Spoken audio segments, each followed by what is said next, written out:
Hello students, welcome back to my channel Shipra classes. आज जो हम डिस्कस करने वाले हैं वो है लास्ट ईयर का क्वेश्चन पेपर यूटेट का ईवीएस का। जो पेपर 1 में ईवीएस के क्वेश्चंस पूछे जाते हैं, आज कुछ क्वेश्चंस हम ईवीएस के डिस्कस करेंगे आपके साथ। अभी तक मैंने आपके साथ सीडीपी और मैथ्स के क्वेश्चन डिस्कस किए थे। कुछ मैंने आपके साथ टॉपिक्स भी शेयर किए हैं, उनको जाइए और देखिए। एग्जाम तो वैसे अब बिल्कुल पास ही है आपका, तो कोशिश कीजिए जितने ज़्यादा से ज़्यादा इंपॉर्टेंट टॉपिक कवर हो सके और ज़्यादा से ज़्यादा क्वेश्चन लगाइए। और मैंने आपको पिछली वीडियो में ये भी बताया था कि किस तरीके से आपको ओएमआर शीट को फिल करना है और किस तरीके से अनसीन पैसेजेस को सॉल्व करना है। तो चलिए स्टार्ट करते हैं हम अपनी आज की वीडियो। फर्स्ट क्वेश्चन है, ईवीएस का क्वेश्चन किस तरीके से आता है, इससे थोड़ा सा आपको आइडिया लग जाएगा जो स्टूडेंट्स फर्स्ट टाइम इस एग्जाम को देंगे। फर्स्ट क्वेश्चन है,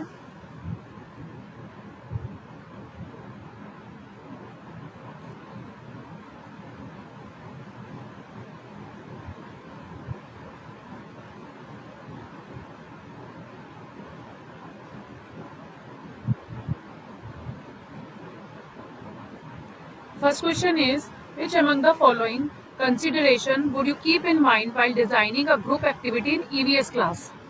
क्वेश्चन का मीनिंग आई होप क्लियर हो गया होगा कि जब हम पर्यावरण की कक्षा में हम ईवीएस की कोई क्लास ले रहे हैं और ग्रुप एक्टिविटी करा रहे हैं, तो उसको तैयार करते समय हम इनमें से किन बातों को ध्यान में रखेंगे।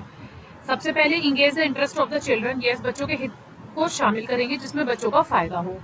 हमेशा क्वेश्चन में आंसर वही टिक करके आना है आपको, सीडीपी से रिलेटेड, पेडागोजी से रिलेटेड, जहां बच्चों का फायदा हो। मैं बार बार आपको वही बोलती हूँ, जहां बच्चों का फायदा हो आपको उसी काम को करना है।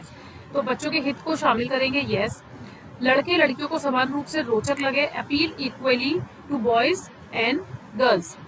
ये भी सही है कि दोनों को इक्वली ट्रीट करना है। Use of expensive material, it's not mandatory, ये कोई जरूरी नहीं है कि आपको महंगी सामग्री का प्रयोग करना है। सभी धार्मिक व सांस्कृतिक पृष्ठभूमि के बच्चे हेतु रोचक हो, मतलब appeal to children of all religious and culture background. सारे रिलीजियस के, जो भी अलग अलग रिलीजियस के और अलग अलग कल्चर बैकग्राउंड के बच्चे आते हैं आपकी क्लास में, आपके स्कूल में, तो आपको उन्हें सबको एक साथ एक समान कंसीडर करना है। तो ये भी आपका ऑप्शन है करेक्ट। तो इस हिसाब से आपका ऑप्शन हो जाएगा ए, कि ईवीएस पढ़ाते समय जब कोई ग्रुप एक्टिविटी आप कराएंगे तो उसमें आप हर बच्चे के इंटरेस्ट को इंगेज करके चलेंगे, हर बॉयज और गर्ल्स दोनों को इक्वली ट्रीट करेंगे और हर रिलीजियस और कल्चर बैकग्राउंड को कंसीडर करेंगे। बट इसमें ऑप्शन जो रॉन्ग है वो क्या है, महंगी सामग्री का प्रयोग, कि आपको एक्सपेंसिव मटेरियल यूज करना है, ऐसा कुछ जरूरी नहीं है। नेक्स्ट क्वेश्चन देखते हैं। नेक्स्ट क्वेश्चन है, the major programme started to replenish the damaged forest is called. Means क्षतिग्रस्त जंगल को फिर से तैयार करने के लिए शुरू किए गए प्रमुख कार्यक्रम को कहा जाता है। जब कोई क्षतिग्रस्त जंगल है और उसे हमें फिर से तैयार करना है, तो उसके मेन जो आप काम करने वाले हैं, मेजर प्रोग्राम जो स्टार्ट करने वाले, उसको क्या कहा जाता है, उसको कहा जाता है वन संवर्धन, जिसे हम इंग्लिश में क्या बोलते हैं, silviculture.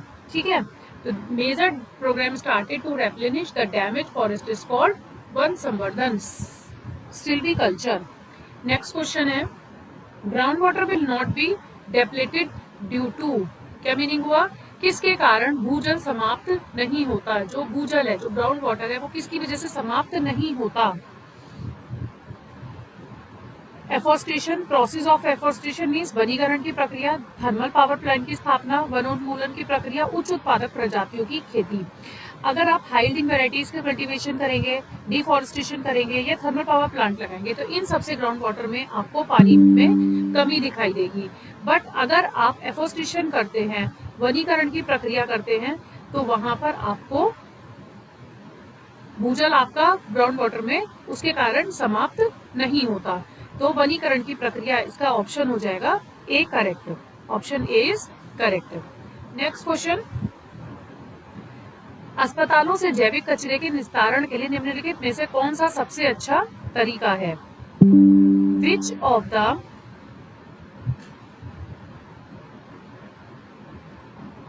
Following is the best method to dispose of biological waste from hospital. Hospital से जो आपका जैविक कचरा निकलता है उसको निस्तारण करने के लिए सबसे अच्छा तरीका कौन सा होता है। गड्ढे की भराई, पुनर्चक्रण, भस्मीकरण या खाद बनाना। उसमें आता है हमारा इनकिनरेशन, जिसे हम बोलते हैं भस्मीकरण। ठीक है, तो ये आपका आंसर हो जाएगा सी ऑप्शन। नेक्स्ट क्वेश्चन है, species of plant and animal found exclusively in a particular area called. पौधों और जानवरों की प्रजातियां जो विशेष रूप से एक ही स्थान पर रहती हैं, उनको हम बोलते हैं स्थानिक, endemic. Species of plants and animals found exclusively in a particular area are called endemic, स्थानिक जिसे हम बोलते हैं। Next question, the crops which are sown in the rainy seasons are called। फसलें जो बरसात में बोई जाती हैं, उनको हम क्या बोलते हैं? खरीफ क्रॉप, मीन्स खरीफ की फसल। निम्न में से कौन समाप्त होने वाला प्राकृतिक संसाधन है? प्राकृतिक संसाधन जो समाप्त होने वाला है, उसका आंसर पूछा जा रहा है एयर, वाटर, सॉइल और फॉरेस्ट। वन, सभी को पता है कि वन जो है धीरे धीरे समाप्त हो रहे हैं सब जगह। कहीं फैक्ट्रीज बन रही हैं, तो कहीं फ्लैट्स बन रहे हैं, तो कहीं घर बन रहे हैं। तो धीरे धीरे क्या हो रहा है, जो आपका प्राकृतिक संसाधन है ये धीरे धीरे खत्म हो रहा है, पेड़ कट रहे हैं। हवा, पानी, मृदा में वो फर्क नहीं पड़ता जो कि वनों में पड़ रहा है। तो निम्नलिखित में से कौन समाप्त होने वाला प्राकृतिक संसाधन है? वन। नेक्स्ट क्वेश्चन, जल धारण क्षमता सर्वाधिक पाई जाती है। जल धारण क्षमता सर्वाधिक कहाँ पाई जाती है? रेतीली मिट्टी में, चिकनी मिट्टी में, दोमट मिट्टी में, रेत व दोमट मिट्टी के मिश्रण में। तो वो जो पाई जाती है आपकी वाटर होल्डिंग कैपेसिटी सबसे ज्यादा पाई जाती है क्लेई सॉइल में, जो कि होता है आपका चिकनी मिट्टी। ठीक है। नेक्स्ट क्वेश्चन, निम्नलिखित में से कौन पर्यावरण के लिए खतरा है? बढ़ते पौधे, बढ़ती जनसंख्या, बढ़ती फसल या उक्त सभी? क्वेश्चन देख के समझ में आ गया होगा। पर्यावरण के लिए खतरा तभी बनेगा जब जनसंख्या बढ़ेगी। जनसंख्या बढ़ेगी, पेड़ कटेंगे, घर बनेंगे, फैक्ट्रीज लगेंगी, तो जनसंख्या बढ़ना जो है एक पर्यावरण के लिए खतरा है। पौधे लगाने से कभी पर्यावरण के लिए खतरा नहीं बनता, बल्कि कहा जाता है कि जितने ज्यादा पौधे लगाएंगे पर्यावरण को उतना ज्यादा सेव कर पाएंगे। क्रॉप्स को जितना ज्यादा आप लगाएंगे, growing crops, it's also a positive effect to environment. तो growing population is the threat to environment. खतरा क्या है? बढ़ती जनसंख्या। नेक्स्ट क्वेश्चन, क्वेश्चन नंबर 130 है।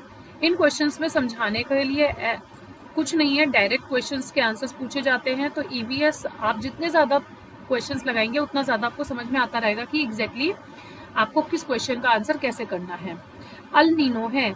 अल नीनो पूछा जा रहा है कि अल नीनो क्या है? गर्म महासागरीय धारा है, समुद्री तूफान है, उष्ण कटिबंधीय विक्षोभ है या फिर टाइफून का दूसरा नाम है? तो एल नीनो एक वार्म ओशियन करंट है जिसे हम बोलते हैं गर्म महासागरीय धारा।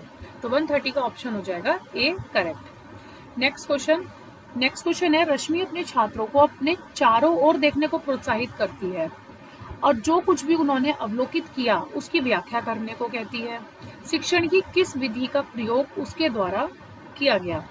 सबसे पहले उसने क्या कहा बच्चों से कि आप जाओ और चारों तरफ देखो कि आपने क्या देखा, और आकर फिर मुझे उसका इलेबोरेट करो और क्या आपने क्या ऑब्जर्व किया, आप क्या देख कर आए हो। जैसे अगर हमने कहीं गार्डन में बच्चों को छोड़ दिया है, देख कर आओ अपने गार्डन में क्या देखा। कोई कहेगा हमने फूल देखे, कोई कहेगा हमने पत्तियां देखी, कोई कहेगा हमने बटरफ्लाइज देखी। तो हर किसी ने कुछ अलग जाकर वहां पर ऑब्जर्व किया।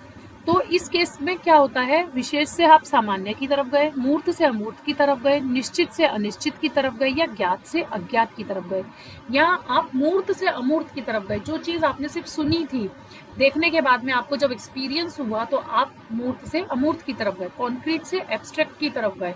जो कुछ आपने अभी तक सुना था वो आपने देखा और एक्सपीरियंस किया है, तो इसलिए हम इसको बोलते हैं कॉन्क्रीट टू एब्स्ट्रैक्ट। तो 131 का आंसर हो जाएगा ऑप्शन बी।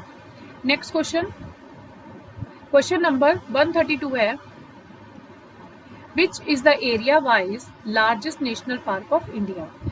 एरिया की ध्यान में रखकर, क्षेत्रफल को ध्यान में रखते हुए बताना है कि भारत का सबसे बड़ा राष्ट्रीय पार्क कौन सा है। Hemis national park, Simlipal national park, desert या फिर कॉर्बेट? तो Hemis national park is the largest national park according to area. क्षेत्रफल की दृष्टि से अगर हम देखें तो भारत का सबसे बड़ा राष्ट्रीय पार्क है हेमिस राष्ट्रीय पार्क। तो इस तरीके से आपको थोड़ा सा राष्ट्रीय पार्क के बारे में नॉलेज होनी चाहिए, थोड़ा सा आपको जैसे कुछ वो पूछ लेंगे। अभी तक हम जैसे देख रहे हैं, अब नेक्स्ट क्वेश्चन है पृथ्वी के फेफड़े किसे कहा जाता है। तो ये जो बेसिक क्वेश्चंस हैं तो ये आपको क्लियर होने चाहिए कि which of the following is regarded as lungs of earth, जिसे हम बोलते हैं पृथ्वी के फेफड़े।